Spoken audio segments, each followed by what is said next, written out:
Seri 3 Pelangi di Langit Singasari. Sepasang ular naga di satu sarang.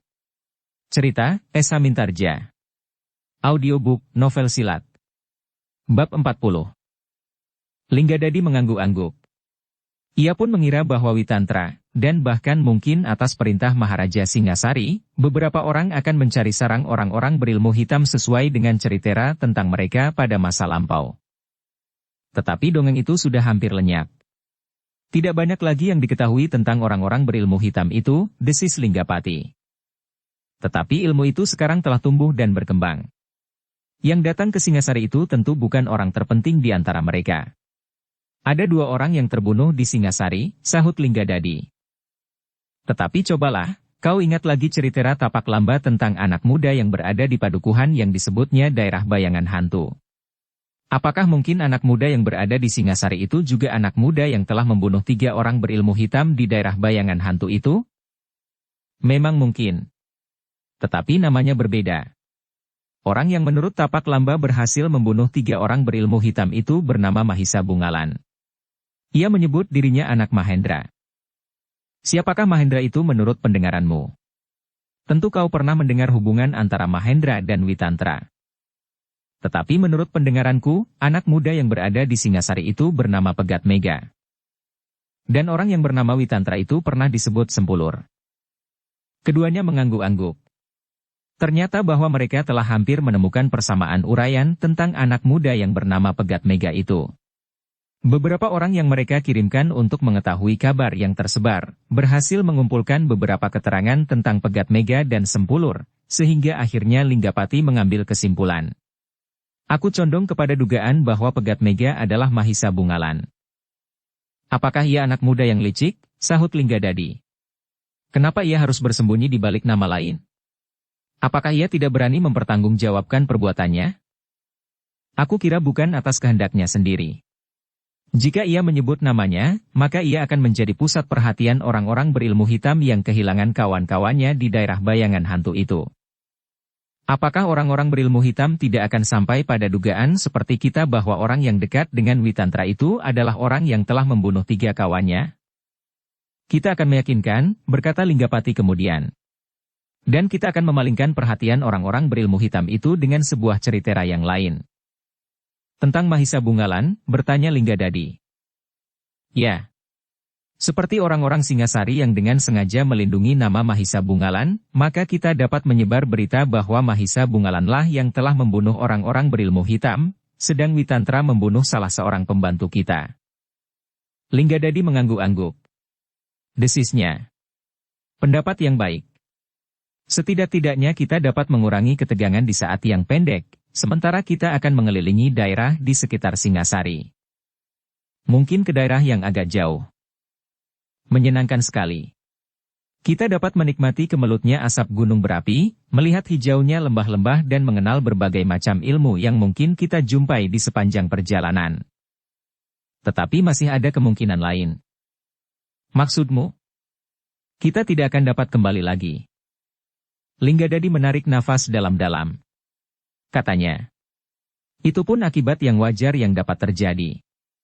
Aku akan menerimanya jika memang harus demikian yang terjadi. Bagus. Kita akan segera menentukan saat kita berangkat menyusuri daerah dongeng tentang orang berilmu hitam. Mungkin kita akan menyusuri pantai selatan, sampai ke pusar pulau ini. Mungkin kita akan berjalan lebih jauh. Kita akan pergi berdua atau kita memerlukan 1-2 orang kawan? Kita akan pergi bertiga. Siapakah yang seorang? Tapak lamba? Linggapati mengerutkan keningnya. Katanya. Selama ini ia rajin sekali melatih diri. Tetapi ia masih jauh dari sempurna, sehingga aku kurang mempercayainya bahwa ia justru tidak menghambat perjalanan. Jadi siapa? Paman Daranambang. Orang tua itu? Justru ia orang tua. Tetapi kau tahu bahwa ia masih tetap memiliki kemampuan masa mudanya. Dan ia adalah seorang pengembara yang tidak ada duanya. Linggadadi mengangguk-angguk. Gumamnya. Baiklah. Ia dapat menjadi penunjuk jalan. Tetapi ia juga dapat setidak-tidaknya menjaga dirinya sendiri meskipun seandainya kita bertemu dengan anak muda yang menurut pendengaranku bernama Pegat Mega. Bahkan seandainya benar dugaan kita bahwa Pegat Mega, kemanakan Witantra yang mengaku bernama Sempulur itu adalah anak Mahendra itu. Lebih dari itu. Karena mungkin di perjalanan kita akan bertemu dengan Witantra dan Mahendra itu sendiri. Linggapati tersenyum. Katanya. Aku justru ingin mengetahui kemampuan orang-orang yang merupakan orang terpenting di Singasari itu. Termasuk Mahisa Agni. Linggapati pun tersenyum pula. Ia mengenal betul sifat adiknya. Karena itu maka katanya kemudian. Kau harus mencoba untuk mengendalikan dirimu Linggadadi.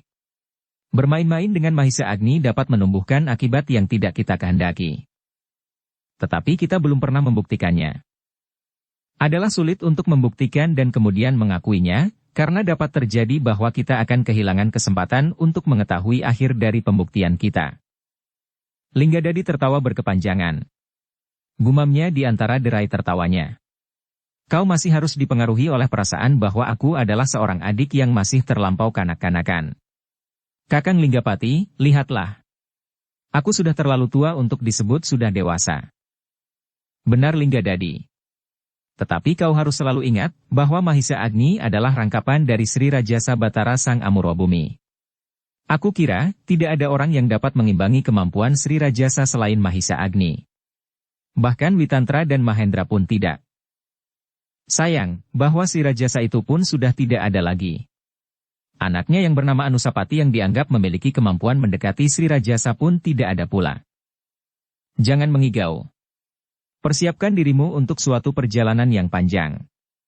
Dalam waktu yang agak lama kita tidak akan dapat berbuat apa-apa atas Singasari.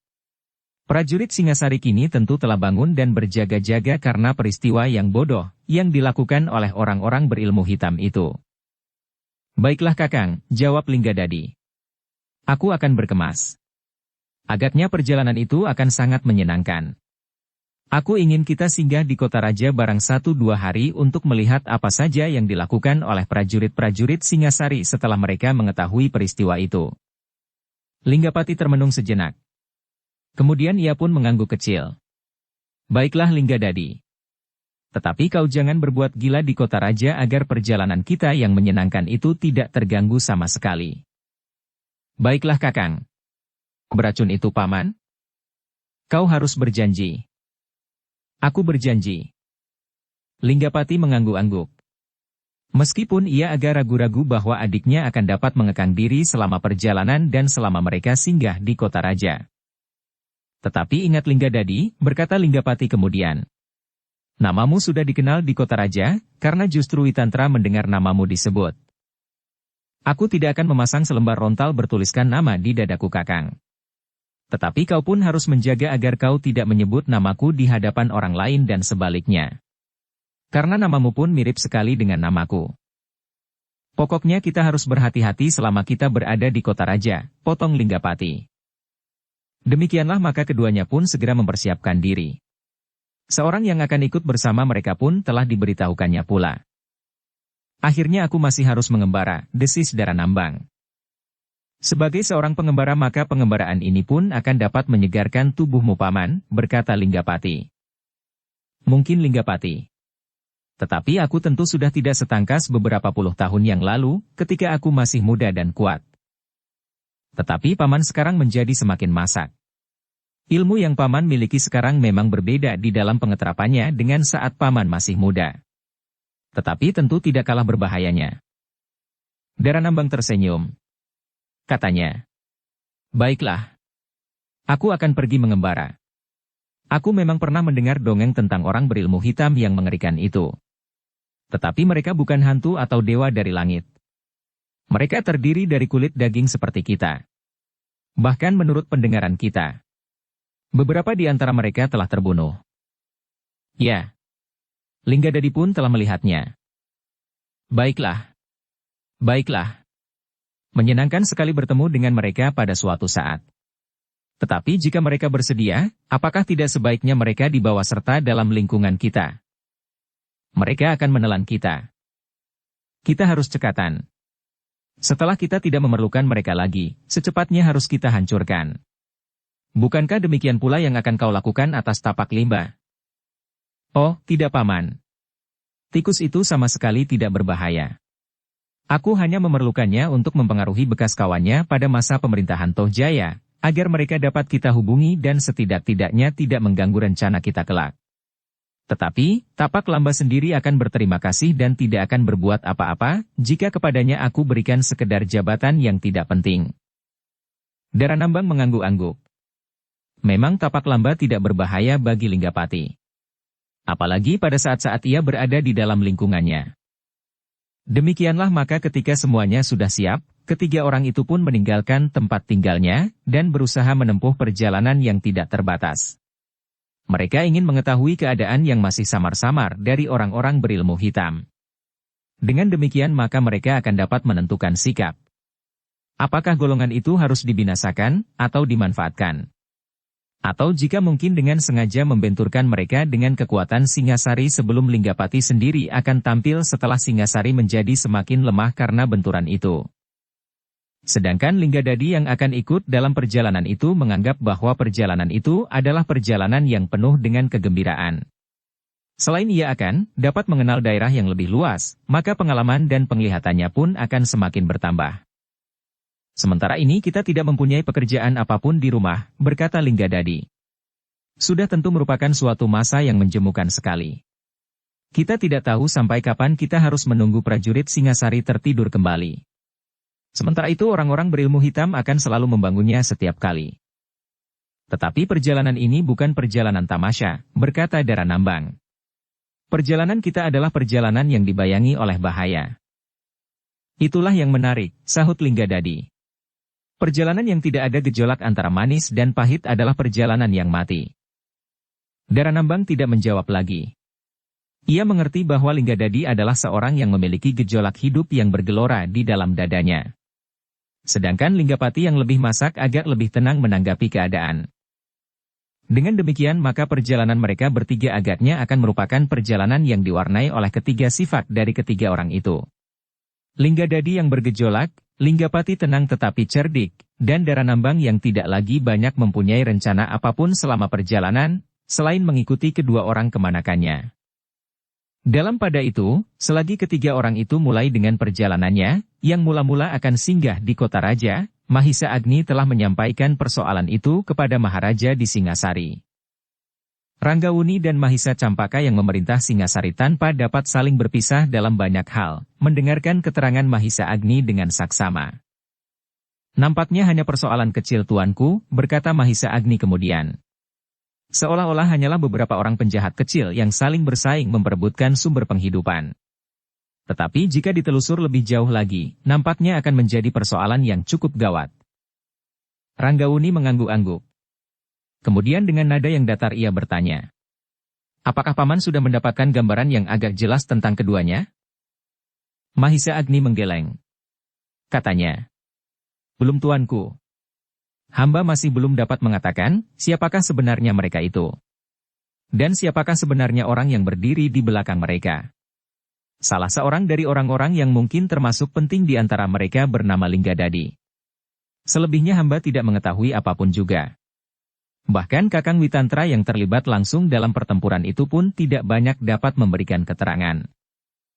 Ranggawuni dan Mahisa Campaka yang bergelar Wisnuwardana dan Narasinga, ternyata sangat tertarik kepada laporan itu. Bahkan seperti pendapat Mahisa Agni, bahwa persoalannya bukanlah sekedar persoalan kecil. Tuanku, berkata Mahisa Agni kemudian. Rahasia yang sampat saat terakhir tidak dapat kami ketahui, kenapa orang-orang berilmu hitam itu setiap kali memasuki rumah seseorang, tidak mengambil lebih dari beberapa keping uang yang diperlukan, meskipun di dalam rumah itu ada berkampil-kampil uang dan perhiasan. Tentu hal itu mempunyai maksud tertentu, yang sampai saat terakhir masih belum dapat kita ketahui. Sayang bahwa kami tidak berhasil menangkap salah seorang dari mereka hidup-hidup. Paman, berkata Ranggawuni. Tentu kita harus meningkatkan kewaspadaan. Aku akan memerintahkan kepada para senapati untuk bersiaga. Menilik tingkah laku mereka, maka akibatnya tentu akan berkepanjangan.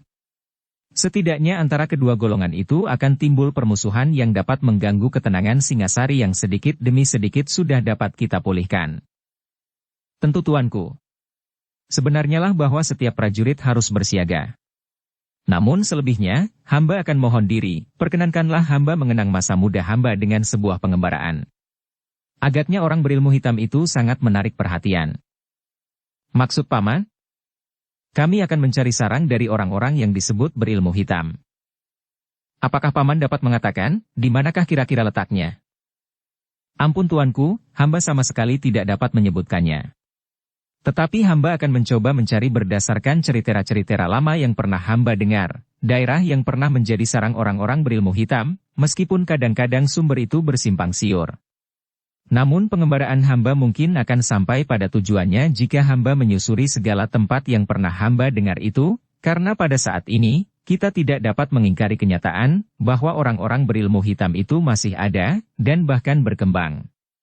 Mahisa Bungalan pernah menjumpai orang-orang berilmu hitam itu di dua tempat. Di daerah yang disebut daerah bayangan hantu, dan di dalam kota raja ini. Ranggawuni termangu-mangu sejenak dipandanginya wajah Mahisa Cempaka, seolah-olah minta pertimbangannya. Mahisa Cempaka menarik nafas dalam-dalam. Katanya, tetapi bukan pencaharian yang mutlak paman. Maksudku, jika sekiranya paman harus segera kembali. Mahisa Agni mengangguk-angguk.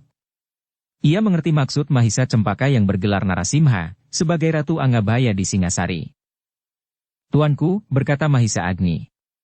Hamba tidak akan menempuh perjalanan tanpa batas.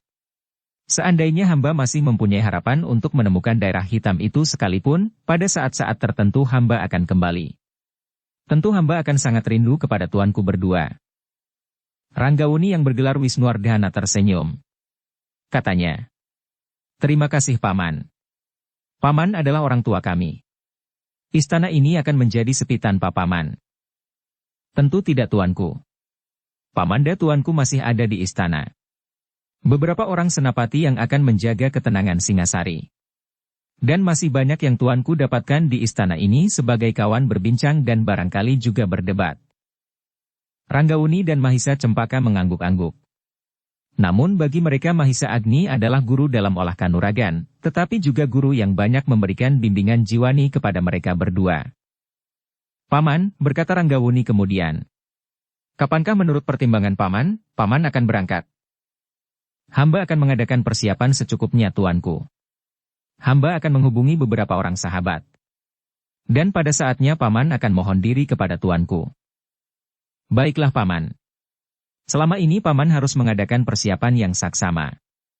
Bukankah keadaan pada saat terakhir nampak agak buram, justru karena perbuatan orang-orang berilmu hitam itu pula? Ya, dan orang yang berada di dalam lingkungan gerombolan Linggadadi. Itu pun harus diketahui sumbernya dan lingkungan luasnya. Semuanya harus sudah dapat diatur mapan sebelum paman berangkat. Demikianlah maka di hari berikutnya Mahisa Agni dan beberapa senapati telah mengatur penjagaan dan pengamanan Singasari dalam keseluruhan. Jika pada saat-saat tertentu orang-orang berilmu hitam itu datang ke kota raja, maka kesiagaan prajurit Singasari telah cukup mantap untuk menghadapi mereka. Juga kesulitan yang dapat timbul dari pihak manapun juga. Gardu-gardu peronda menjadi semakin banyak dan prajurit-prajurit yang bertugas pun menjadi semakin banyak pula.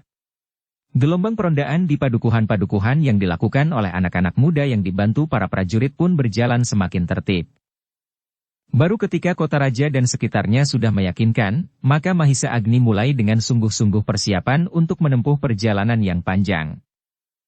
Namun belum lagi ia berangkat, maka ia telah dikejutkan oleh desas-desus yang tersebar di kota raja, bahwa sebenarnya yang telah membunuh orang-orang berilmu hitam di rumah saudagar ternak itu adalah Witantra dan seorang anak muda yang sebenarnya bernama Mahisa Bungalan, seorang anak muda yang mempergunakan nama samaran Pegat Mega.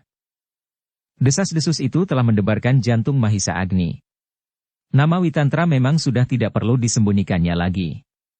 Para prajurit pun kemudian mengetahui bahwa orang itu adalah Witantra yang bergelar Panji Pati-Pati. Tetapi tidak seorang pun yang pernah mengatakan bahwa Pegat Mega itu sebenarnya adalah Mahisa Bungalan yang belum banyak dikenal di kota raja. Dengan heran Witantra pun kemudian menemui Mahisa Agni untuk membicarakan desas-desus yang mulai tersebar luas itu.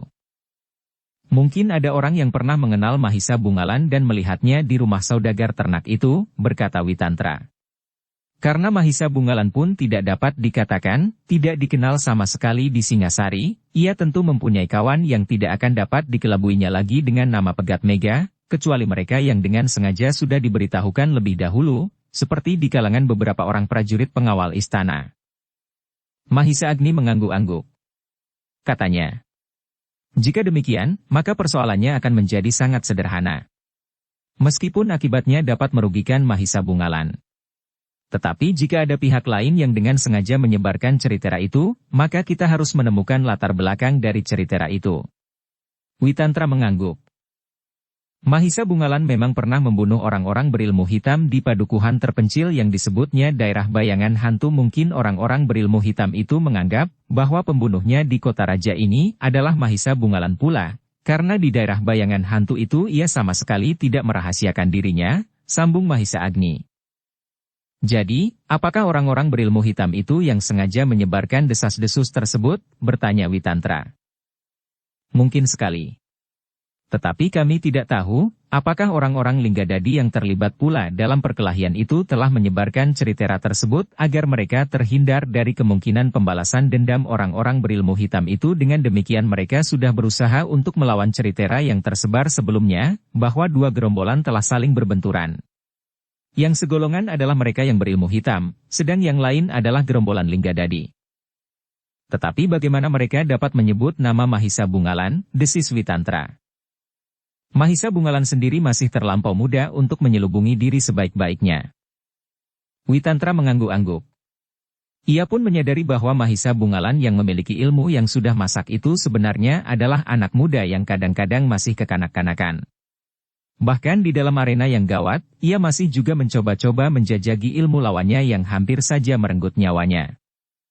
Jika memang sudah diketahui oleh semua pihak, maka aku kira memang tidak ada lagi gunanya untuk bersembunyi, selain harus berhati-hati, berkata Witantra. Ya, jawab Mahisa Agni. Tetapi sebentar lagi, Mahisa Bungalan akan berada di dalam perjalanan pengembaraan. Mungkin di dalam pengembaraan itu ia akan terhindar dari kemungkinan yang berbahaya baginya. Atau justru sebaliknya. Witantra mengangguk-angguk.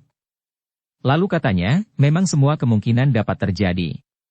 Aku memang kurang berpengalaman di dalam pengembaraan seperti itu, karena pada masa mudaku aku terjerat pada jabatan keprajuritan di Tumapel, dan di masa tuaku aku terbuang ke alam keasingan di sebuah padepokan. Ah, desis Mahisa Agni. Pengalaman itu kau dapatkan dari segi yang lain. Tetapi jika kita akan pergi saat ini, mungkin sekali pengalamanku tidak akan dapat diterapkan lagi, karena telah banyak sekali perubahan yang terjadi selama ini, sejak aku menjelajahi daerah Tumapel lama dan yang kemudian disatukan dalam daerah yang lebih luas yang bernama Singasari.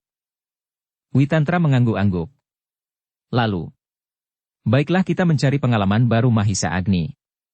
Kita akan menempuh pengembaraan yang akan sangat menarik. Ternyata Mahisa Agni tidak merubah rencananya meskipun nama Mahisa Bungalan justru sedang menjadi pembicaraan. Bahkan dengan sengaja cerita itu mempertentangkan Mahisa Bungalan dengan orang-orang yang berilmu hitam, dengan memberikan gelar tersendiri bagi anak muda itu. Mahisa Bungalan pembunuh ilmu hitam. Mahisa Bungalan sendiri agaknya tidak berkeberatan. Tetapi ketika ia bertemu dengan Mahisa Agni, maka ia mulai menyadari bahaya yang mengancamnya. Mungkin kau dapat berbangga dengan sebutan itu, Mahisa Bungalan, berkata Mahisa Agni. Tetapi akibatnya, setiap saat kau harus memeluk senjatamu. Siang dan malam. Jaga atau tidur sekalipun. Mahisa Bungalan mengangguk-angguk. Ini, teriak Tapak Lamba. Karena itu, kau memang harus bersiaga setiap saat menghadapi kemungkinan, karena gelar tidak resmi itu mempunyai akibat yang sangat luas. Dengan sengaja orang yang menyebarkan sebutan itu berusaha membenturkan kau dengan orang-orang berilmu hitam untuk menarik keuntungan bagi pihak itu sendiri. Ingat, bukankah ada 3 pihak yang bertempur di halaman itu? Mahisa Bungalan mengangguk-angguk. Nah, baiklah, berkata Mahisa Agni kemudian. Kita akan meneruskan rencana kita menempuh perjalanan yang panjang. Pamanmu Witantra akan serta bersama kita. Baiklah Paman, berkata Mahisa Bungalan. Kita harus segera mempersiapkan diri. Lahir dan batin. Kita akan segera berangkat dan berusaha bukan saja mencari lingkungan orang-orang berilmu hitam, tetapi juga untuk mengetahui siapakah Linggadadi itu. Mahisa Bungalan mengerutkan keningnya.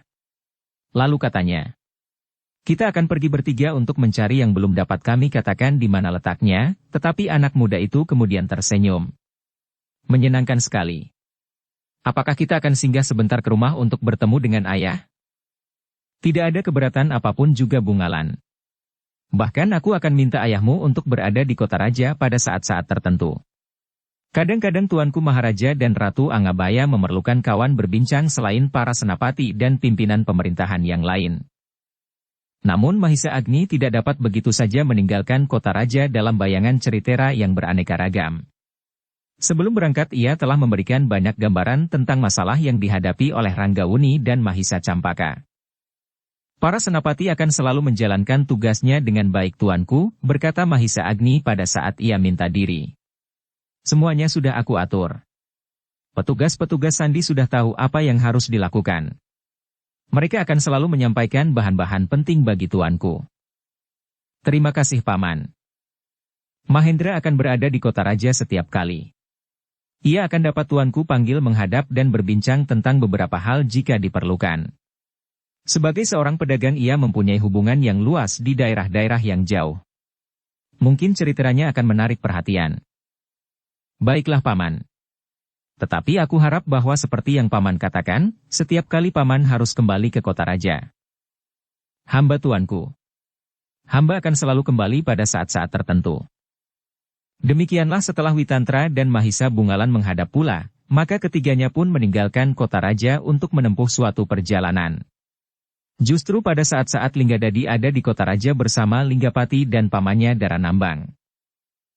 Namun para petugas sandi dan para prajurit Singasari telah bersiaga sepenuhnya menghadapi setiap kemungkinan, sehingga Linggapati tidak banyak mendapat kesempatan untuk berbuat apapun juga di kota raja. Rumah itu selalu diawasi, desis Linggadadi pada saat-saat ia lewat di rumah saudagar ternak itu. Linggapati mengangguk-angguk. Ia pun menyadari bahwa rumah yang ditunjukkan oleh Linggadadi sebagai ajang perkelahian itu memang mendapat pengawasan yang khusus. Sebuah gardu telah didirikan tepat di muka rumah itu. Bukan hanya 2-3 orang prajurit yang bertugas. Tetapi menurut penglihatan Linggapati, ada 5 orang prajurit yang berada di luar gardu yang cukup besar itu. Bahkan mungkin masih ada 1-2 yang ada di dalamnya. Kita tidak akan membuat keributan, berkata Linggapati. Meskipun barangkali kita bertiga dapat melenyapkan 5 orang prajurit itu. Tetapi dengan demikian mungkin akan dapat menimbulkan kesulitan jika senapati-senapati Singasari ikut mencampurinya. Ternyata saudagar ternak itu sama sekali bukan orang yang dapat dijadikan sumber penjelasan mengenai yang telah terjadi di rumahnya. Semuanya tentu telah diatur oleh Witantra untuk menjebak orang berilmu hitam itu. Tetapi kami yang tidak mengetahui persoalan itu telah terlibat, justru karena kami tidak menghendaki terjadinya kerusuhan di Singasari. Sudahlah. Biarlah yang telah terjadi. Beberapa saat kemudian, prajurit-prajurit Singasari akan terlupa. Mereka akan tertidur lagi. Asal orang-orang berilmu hitam itu tidak membuat keonaran baru. Kita akan dapat menentukan sikap kemudian. Yang lain mengangguk-angguk. Ternyata perjalanan mereka sekedar melihat-lihat keadaan kota yang telah bersiaga nampaknya prajurit Singasari siap bertindak apapun juga terhadap siapapun juga. Namun ketiga orang itu sama sekali tidak mengetahui bahwa pada saat itu Mahisa Agni dan Witantra bersama Mahisa Bungalan telah meninggalkan kota. Tidak ada yang menarik di kota raja, berkata Linggapati. Marilah kita mulai menempuh perjalanan kita yang agaknya akan sangat menyenangkan itu. Baiklah, jawab Linggadadi. Tetapi dengan demikian kau sudah melihat sendiri keadaan di kota raja. Demikianlah mereka bertiga pun meninggalkan kota raja setelah mereka bermalam 1 malam. Mereka bermalam di sudut kota yang sepi yang hampir tidak pernah dijamah oleh penghuni kota itu. Pagi-pagi mereka telah meninggalkan gerbang kota tanpa menimbulkan kecurigaan, karena mereka nampaknya seperti orang kebanyakan yang hilir mudik keluar masuk kota untuk menjual hasil tanah dan membeli keperluan mereka sehari-hari. Sementara itu Mahisa Agni, Witantra dan Mahisa Bungalan telah berada di rumah Mahendra. Dengan jelas mereka menguraikan maksud mereka untuk mengembara bersama Mahisa Bungalan, mencari daerah yang pernah mereka dengar dari cerita-cerita yang tersebar tentang orang berilmu hitam. Mahendra mengangguk-angguk. Namun kemudian ia berkata, "Aku tidak berkeberatan melepaskan Mahisa Bungalan pergi. Apalagi bersama Kakang Witantra dan Mahisa Agni. Tetapi aku ingin berpesan kepada Mahisa Bungalan untuk sedikit mengekang diri." Mahisa Bungalan mengangguk-angguk. "Agaknya kau masih terlampau dikuasai oleh kemudaanmu. Memang tidak terlalu buruk untuk berbangga diri. Tetapi jika kemudian menjadi bentuk kesombongan, itu akan berbahaya bagimu." Mahisa Bungalan masih mengangguk-angguk. "Nah, jika demikian, kau tidak sewajarnya memperguna gelar pembunuh orang-orang berilmu hitam." Mahisa Bungalan terkejut, bahkan Witantra dan Mahisa Agni pun terkejut pula. "Bukan maksudku memakai gelar itu, Ayah," jawab Mahisa Bungalan. "Jadi siapakah yang mengenakan gelar itu di belakang namamu?" "Tentu bukan aku," bisik yang seorang. Mahendra mengerutkan keningnya. Namun Mahisa Agni lah yang kemudian bertanya, "Dari mana kau dengar gelar itu, Mahendra?" "Hampir setiap orang sudah membicarakannya. Mahisa Bungalan, pembunuh orang-orang berilmu hitam." "Jadi desas-desus itu sudah kau dengar pula di padukuhan yang agak jauh dari kota raja ini?" "Ya." "Itu bukan salah Mahisa Bungalan.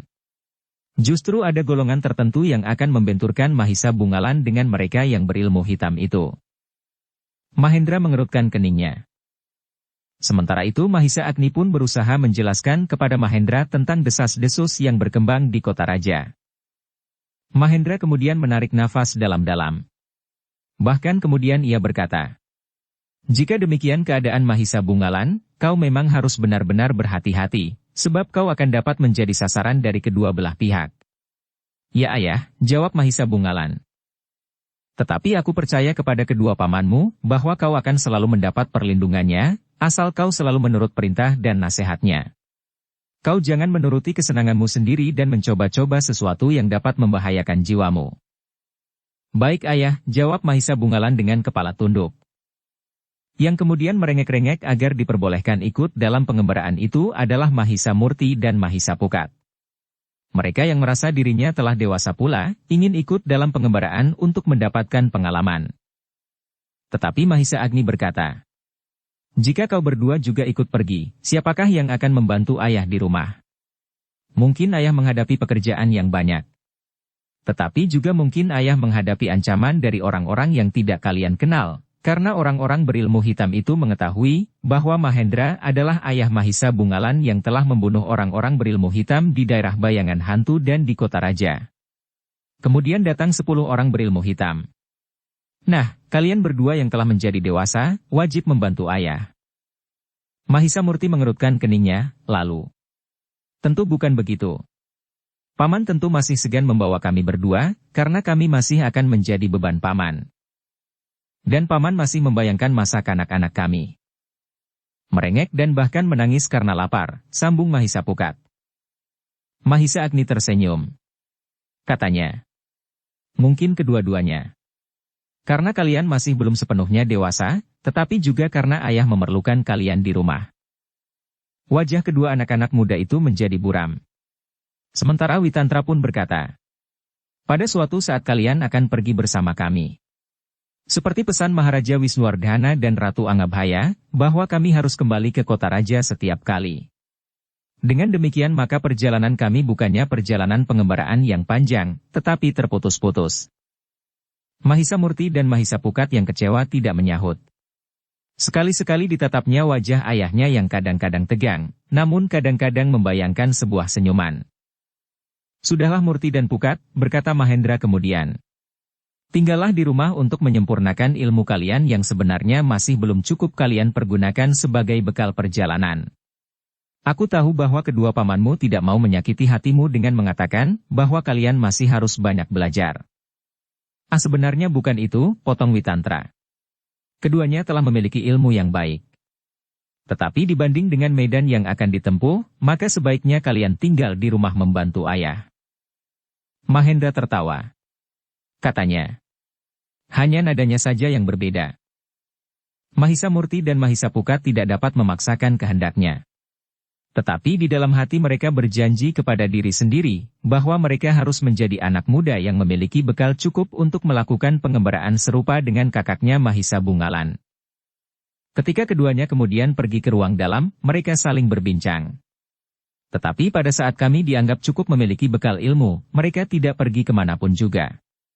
Semuanya sudah tenang, dan tidak ada persoalan apapun lagi, desis Mahisa Pukat. Kita dapat mengembara berdua. Setiap zaman kita tentu masih akan tetap memerangi kejahatan, sahut Mahisa Murti. Mahisa Pukat mengangguk-angguk, seolah telah terbayang keduanya mengembara di sepanjang lembah dan ngarai, melawan setiap kejahatan, melindungi mereka yang lemah dan mengalami perlakuan yang tidak adil. Sementara itu Mahisa Agni, Witantra dan Mahisa Bungalan pun segera mempersiapkan diri. Setelah mereka bermalam di rumah Mahendra, maka mereka pun akan segera melanjutkan perjalanan mereka. Setiap kali, datanglah menghadap Tuanku Ranggauni dan Mahisa Campaka, berkata Mahisa Agni kepada Mahendra. Baiklah. Aku akan selalu datang menghadap. Bawalah kedua anak-anakmu. Mungkin berbahaya bagi mereka di rumah tanpa kau, justru karena orang-orang berilmu hitam itu mengetahui bahwa Mahisa Bungalan adalah anak Mahendra.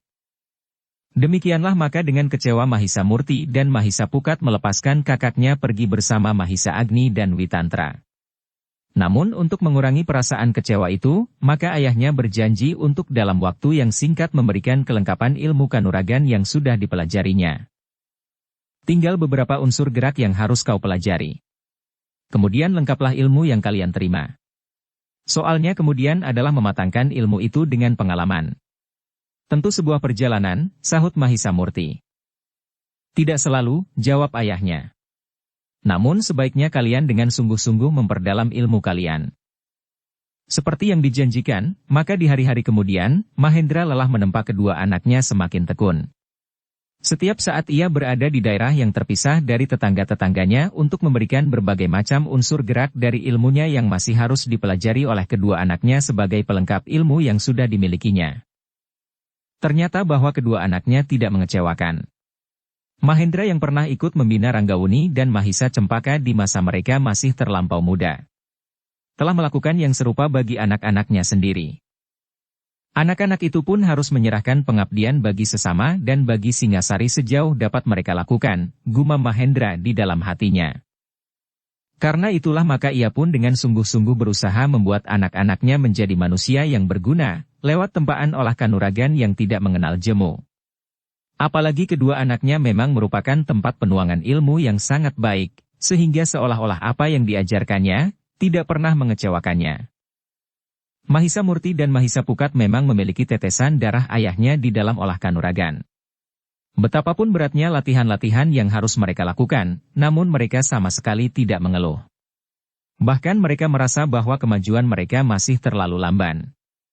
Mereka ingin meloncat maju sehingga mereka mendapat kesempatan seperti kakaknya, Mahisa Bungalan. Mahisa Murti dan Mahisa Pukat, berkata Mahendra ketika mereka sedang berlatih di pinggir hutan yang terlindung. Agaknya ilmu yang aku wariskan kepadamu sudah hampir tuntas. Namun aku masih ingin memperkenalkan kepadamu berbagai macam ilmu dengan ciri-cirinya yang khusus. Mungkin pada suatu ketika kau akan menjumpainya. Jika kau berdua sudah mengenal cirinya, maka kau dapat membuat pertimbangan-pertimbangan untuk menghadapinya. Mahendra berhenti sejenak, lalu. Selain itu, kau dapat memanfaatkan unsur-unsur gerak dari perguruan lain itu sebagai pelengkap dari unsur gerakmu sendiri, asalkan kau dapat menyusunnya sehingga luluh tanpa meninggalkan ciri-ciri perguruan kita. Mahisa Murti dan Mahisa Pukat mengangguk-angguk. Apapun yang baik dan bermanfaat bagi mereka berdua, akan mereka terima dengan senang hati.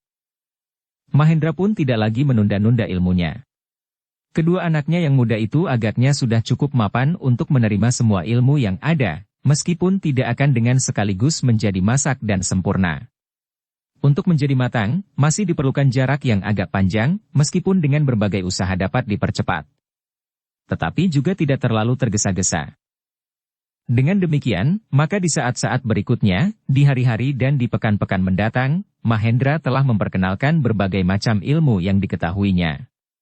Baik sebagai pengenalan sewajarnya maupun dalam rangka menjajaki penggunaan unsur-unsur gerak yang serasi dengan ilmunya sendiri.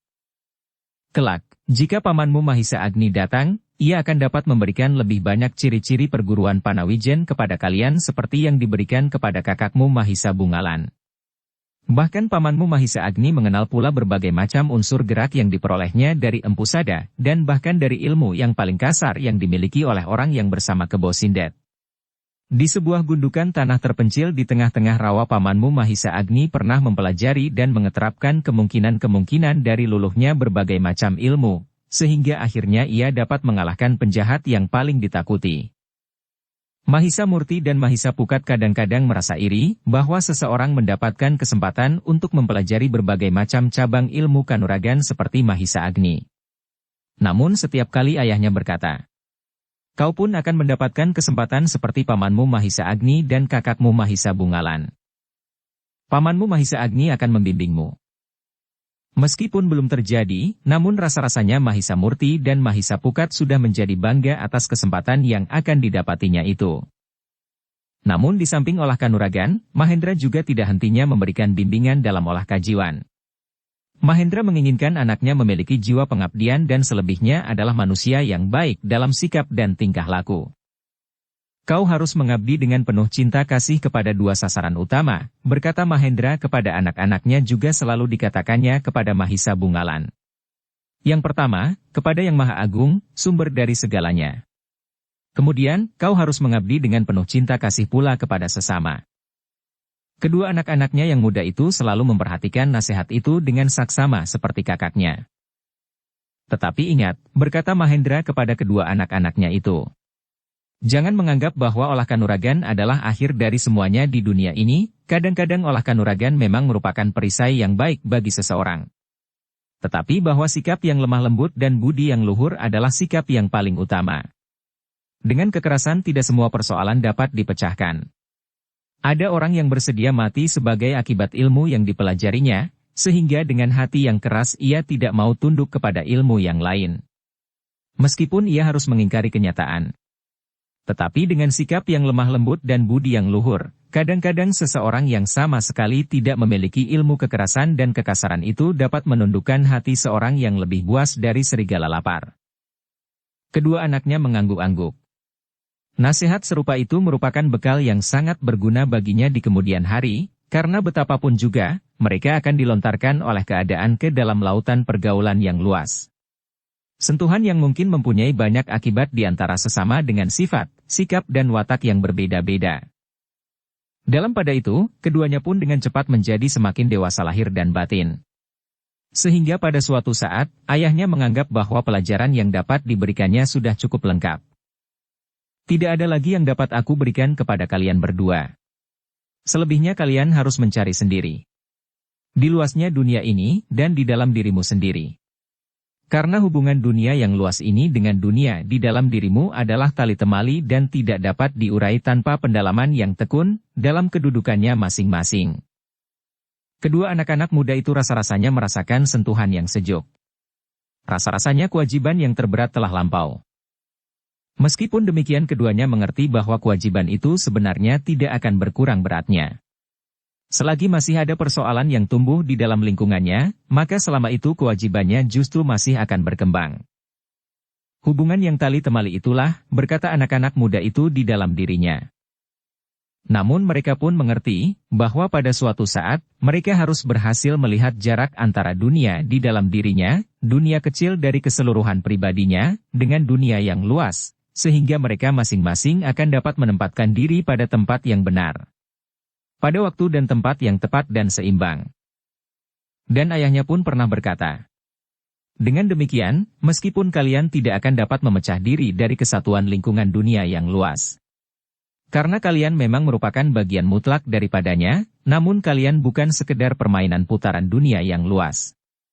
Jika kalian berhasil, maka kalian justru akan menjadi penggerak dari putaran dunia yang luas di sekelilingmu menurut irama dan nada yang kau kehendaki.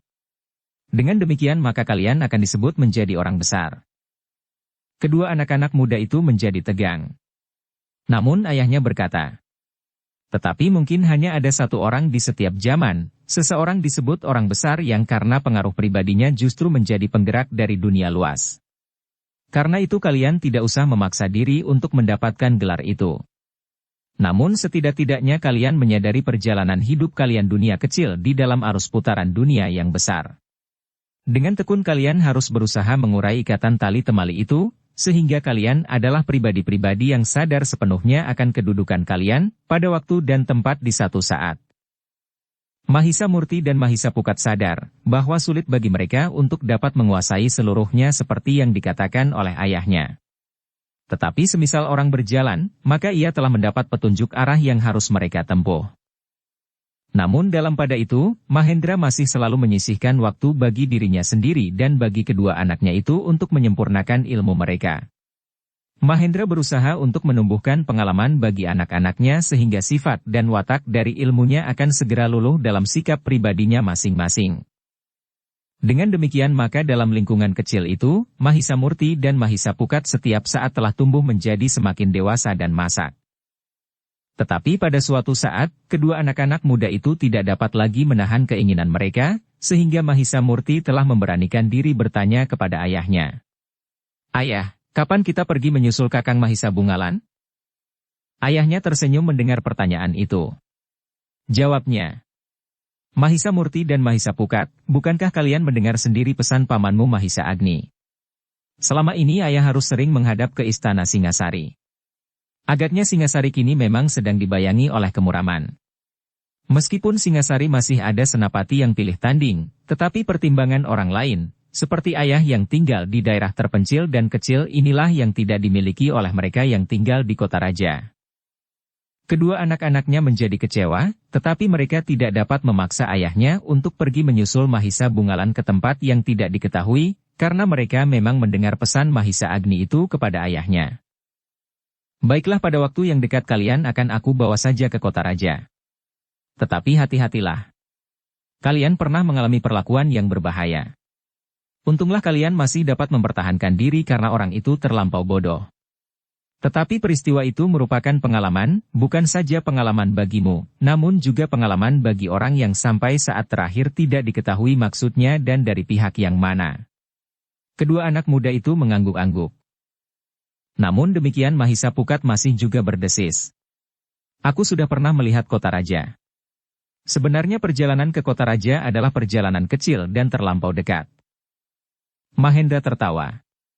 Katanya, "Kau ingin berjalan jauh sekali? Baiklah. Tetapi lain kali, pada kesempatan yang tepat." Mahisa Murti yang kecewa tidak menyambung. Tetapi wajahnya nampak suram, betapapun ia berusaha untuk menghapus kesan itu. Pada saat yang direncanakan, maka Mahendra pun kemudian bersiap-siap membawa kedua anaknya pergi ke Singasari. Tetapi tidak ada yang menarik bagi keduanya. Kota raja itu pernah dilihatnya. Ramai dan banyak barang-barang yang tidak pernah dilihatnya di daerah kecil itu. Tetapi sebagai pedagang, ayahnya sering membawa barang-barang itu bagi mereka, jika ayahnya pulang dari perjalanan dagangnya. Kenapa kita tidak minta saja kepada ayah untuk ikut berdagang? Dengan demikian kita akan dapat melihat daerah yang jauh dan sekaligus kita belajar membantu ayah," berkata Mahisa Murti. "Tetapi ayah sekarang jarang-jarang pergi. Bahkan terikat kepada pesan paman Mahisa Agni," jawab Mahisa Pukat. "Tentu tidak, ayah tentu masih akan selalu pergi mengurus pekerjaannya, meskipun harus dilakukan sambil melakukan pesan paman Mahisa Agni, karena keduanya dapat dilakukan bersama-sama." Mahisa Pukat mengangguk-angguk. Tetapi ia tidak segera menyahut. Tetapi semuanya itu masih merupakan keinginan bagi kedua anak muda itu. Keduanya masih belum dapat mengatakannya kepada ayahnya, bahwa mereka ingin ikut dalam setiap perjalanan, agar mereka dapat melihat tempat-tempat yang jauh. Agaknya Mahendra dapat menangkap perasaan kedua anaknya, bahwa ada sesuatu yang tersimpan di dalam hati.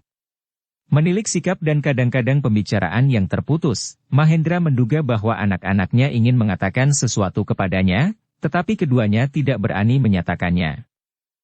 "Tentu bukan keinginan mereka untuk menyusul Mahisa Bungalan," berkata Mahendra di dalam hati. Hal itu sudah dikatakannya. Tetapi karena Mahendra telah menolak permintaan itu, maka agaknya keduanya tidak berani menyatakan keinginannya yang lain, yang barangkali serupa saja. Meskipun demikian Mahendra berusaha untuk mengetahui keinginan anaknya itu. Katanya, Mahisa Murti dan Mambisa Pukat. Dengan menyesal ayah tidak dapat membawa kalian pergi jauh seperti yang kalian inginkan. Setiap kali ayah harus menghadap ke Singasari sesuai dengan pesan pamanmu Mahisa Agni, dan di hari-hari yang terluang, ayah harus mengurus pekerjaan ayah. Meskipun pekerjaan itu tidak seberat pada saat-saat ayah merintis hubungan dagang dengan orang-orang tertentu, tetapi ayah juga tidak akan dapat mengabaikannya sama sekali, agar hubungan itu tetap terjalin.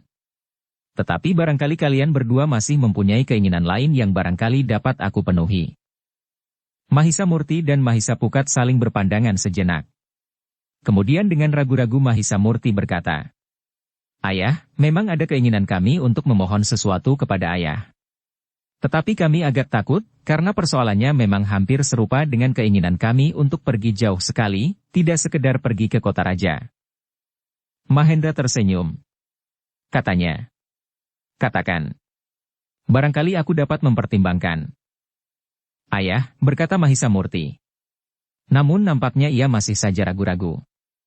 "Apakah ayah dapat mempertimbangkan, agar kami pada suatu saat diperkenankan mengikuti ayah dalam perjalanan dagang? Bukankah dengan demikian kami akan dapat mempelajari seluk-beluknya dan pada suatu saat dapat membantu ayah?" Mahendra tertawa. Katanya, "Kalian memang cerdik. Tetapi perjalanan ayah adalah jarang sekali ayah lakukan. Seperti kalian mengetahui, ayah hanyalah pedagang perantara yang membawa barang-barang berharga dan batu-batu yang bernilai tinggi itu dari mereka yang memperdagangkannya di satu tempat ke tempat yang lain dengan sekedar mendapat pembagian keuntungan. Tetapi itu adalah tugas yang berat ayah. Bukankah pada suatu saat ayah datang lagi kepada orang itu untuk mengambil sisa barang yang tidak terjual dan uang hasil penjualan itu atau barang-barang lain yang bernilai sama?" sahut Mahisa Pukat. Mahendra masih tertawa. "Ternyata kau sudah mengetahui serba sedikit pekerjaan ayah." "Ya. Itu adalah tanggung jawab yang kadang-kadang harus dilambari dengan kemampuan bertempur." "Ah," potong Mahendra. "Itu tidak mutlak. Jika kita pandai membawa diri, maka kemungkinan terjadi kekasaran itu kecil sekali. Ayah berhubungan dengan orang-orang yang sudah ayah kenal dengan baik dan dapat dipercaya, sehingga perselisihan mengenai hal itu dapat dibatasi sampai sekecilnya, bahkan hampir dapat dikatakan bahwa ayah tidak pernah melakukan kekerasan dalam persoalan ini. Bahkan pada saat-saat tertentu, jika ayah terlibat dalam persoalan yang memerlukan waktu yang agak panjang, bersama paman-pamanmu Mahisa Agni dan Witantra, persoalan barang-barang itu tidak pernah menimbulkan kesulitan apapun. Tetapi di perjalanan ayah dapat bertemu dengan penyamun," potong Mahisa Murti. "Ya." Mahendra mengangguk-angguk. "Kita akan dapat menentukan sikap kemudian. Karena itulah, maka jika ayah mengizinkan, kami ingin ikut dalam perjalanan ayah itu. Barangkali kami pada suatu saat dapat membantu ayah.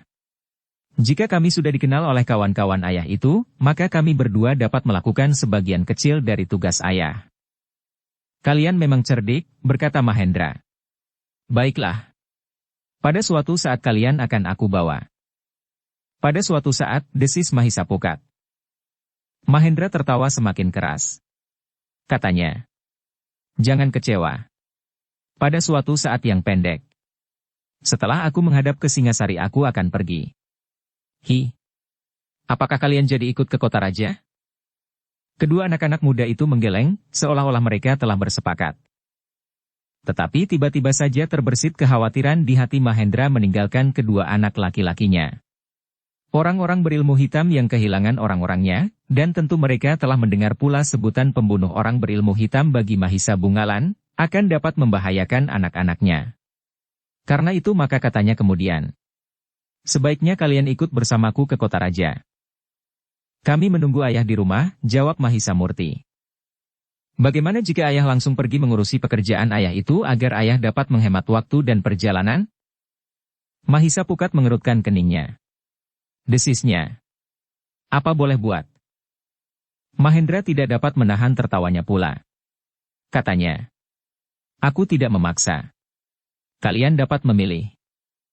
Kedua anak-anaknya itu berpikir sejenak. Mahisa Murtilah yang kemudian menyahut, "Baiklah ayah, kami akan ikut ke kota raja, tetapi dengan harapan untuk terus pergi ke tempat yang jauh. Adalah menyenangkan sekali jika kami akan menyusul Kakang Mahisa Bungalan. Mahendra pun mengangguk-angguk. Jawabnya. Baiklah. Baiklah. Aku tidak ingin terlalu banyak membuat kalian menjadi kecewa. Demikianlah maka Mahendra pun segera mempersiapkan dirinya untuk pergi ke kota raja. Meskipun sebenarnya ia tidak perlu tergesa-gesa, namun ia tidak mau melihat anaknya menjadi jemu di rumah dan berbuat sesuatu yang tidak dikehendakinya. Lebih baik aku membawa mereka pergi, daripada mereka pergi tanpa minta izin terlebih dahulu, pikir Mahendra. Perjalanan berkuda yang kemudian mereka tempuh adalah perjalanan yang sama sekali tidak menarik bagi kedua anak muda itu. Seperti orang-orang lain yang bepergian untuk keperluan yang wajar, mereka pergi ke kota raja. Bahkan rasa-rasanya perjalanan itu hanya membuang-buang waktu saja. Di sepanjang jalan, mereka memandang tanah persawahan dengan hati yang kosong. Persawahan yang hampir setiap kali dilihatnya. Bahkan ketika mereka memasuki hutan pun, mereka sama sekali tidak tertarik kepada kicau burung liar yang berterbangan dari dahan ke dahan. Mahendra dapat mengerti perasaan kedua anaknya. Karena itu ia pun tidak banyak berbicara, karena setiap kali kedua anaknya hanya menjawab dengan kalimat-kalimat yang pendek. Pada saat Mahendra dan kedua anak-anaknya mendekati kota raja maka di tempat yang agak tersembunyi, beberapa orang sedang berkumpul. Agaknya mereka dengan sengaja mengadakan sebuah pertemuan yang tidak boleh dihadiri oleh orang-orang lain yang bukan lingkungan mereka. Jadi orang yang kemudian menyebut dirinya Tapak Lamba itu sudah datang kepadamu, bertanya seseorang yang agak kekurus-kurusan. Ya, jawab Ki Buyut di pengasih. Aku tidak dapat menahannya lebih lama lagi, karena agaknya ia mempunyai pembicaraan tersendiri dengan orang yang disebutnya bernama Linggapati dan Linggadadi. Orang yang agak kekurus-kurusan itu mengangguk-angguk. Menurut orang yang kemudian menyebut dirinya Tapak Lamba itu, Linggadadi adalah orang yang memiliki ilmu yang tiada taranya. Bahkan ia menyebut-nyebut kemungkinan bahwa ilmu orang itu sebanding dengan ilmu orang-orang terkemuka di Singasari. Orang yang kekurus-kurusan itu tertawa. Katanya, itu sudah berlebih-lebihan. Jika yang dimaksud adalah para senapati dan panglima muda yang sekarang sedang berkembang di dalam lingkungan keprajuritan Singasari aku percaya. Tetapi jika yang dimaksud adalah para senapati dan pimpinan keprajuritan yang tua, seperti Mahisa Agni, Panji Pati-Pati dan sebagainya, maka ceritera itu adalah ceritera hayalan saja. Ki Buyut mengerutkan keningnya. Kemudian katanya, aku memang sedang mencoba memperbandingkan. Di padukuhanku pernah hadir orang-orang berilmu hitam. Menurut Tapak Lamba, orang-orang berilmu hitam itu tentu tidak akan dapat mengalahkan Linggadadi, sehingga dengan demikian aku mendapat gambaran kemampuannya. Kau percaya? Apakah orang-orang berilmu hitam itu memiliki kemampuan jauh lebih tinggi dari kemampuanmu dan orang yang kemudian mengganti namanya dengan Tapak Lamba itu? Ya. Meskipun mungkin aku masih dapat mempertahan diri melawan mereka seorang demi seorang. Tetapi setelah mereka bergabung menjadi satu, maka mereka yang berjumlah 3 orang itu benar-benar merupakan kekuatan yang mengerikan sekali. Bagaimana mungkin kau dapat menyelamatkan dirimu dari mereka bertiga? Seorang anak muda bernama Mahisa Bungalan telah hadir dengan kebetulan. Anak muda itulah yang membinasakan ketiga orang berilmu hitam itu. Mahisa Bungalan anak Mahendra. Ya. Yang kemudian disebut Mahisa Bungalan pembunuh orang berilmu hitam? Ya. Aku juga mendengar bahwa orang berilmu hitam yang berada di dalam kota raja ini pun telah dibunuhnya. Dan kau tahu siapa Mahendra? Tetapi ia tidak segera menyahut. Pada masa kekuasaan Tuanku Tohjaya Surut, namanya memang pernah disebut-sebut di antara nama Mahisa Agni dan Witantra yang bergelar Panji Pati-Pati. Nah, ternyata ingatanmu baik sekali. Bukankah dengan demikian kau dapat membuat perbandingan antara orang-orang berilmu hitam, Linggadadi menurut ceritera Tapak Lamba dan Mahendra yang berada dalam satu jenjang dengan Mahisa Agni? Ya. Ki Buyut mengangguk-angguk. Aku menjajarkan Linggadadi dengan Mahisa Bungalan. Tidak dengan Mahisa Agni. Nah, apa kataku? Tentu harus diperbandingkan dengan anak-anak muda yang sedang berkembang sekarang yang agaknya akan dapat menggantikan kedudukan mereka yang menjadi semakin tua seperti Mahisa Agni. Betapapun saktinya orang itu, dan bahkan dapat disejajarkan dengan Tuanku Sri Rajasa, Namun ia tidak akan dapat melawan umurnya, sehingga pada suatu saat ia akan menghadapi maut yang dipaksakan oleh ketuaannya, kapanpun saat itu baru akan datang. Ki Buyut mengangguk-angguk. Bahkan kemudian ia berdesis. Semuanya telah berkembang dan melimpah kepada yang muda. Tetapi aku belum berbuat apa-apa sekarang ini. Kawan-kawannya mengerutkan keningnya. Salah seorang dari mereka pun bertanya, "Apakah yang akan kau lakukan?" Bersambung ke bab 41. Dukung kami dengan subscribe, follow, like, komen dan share. Terima kasih.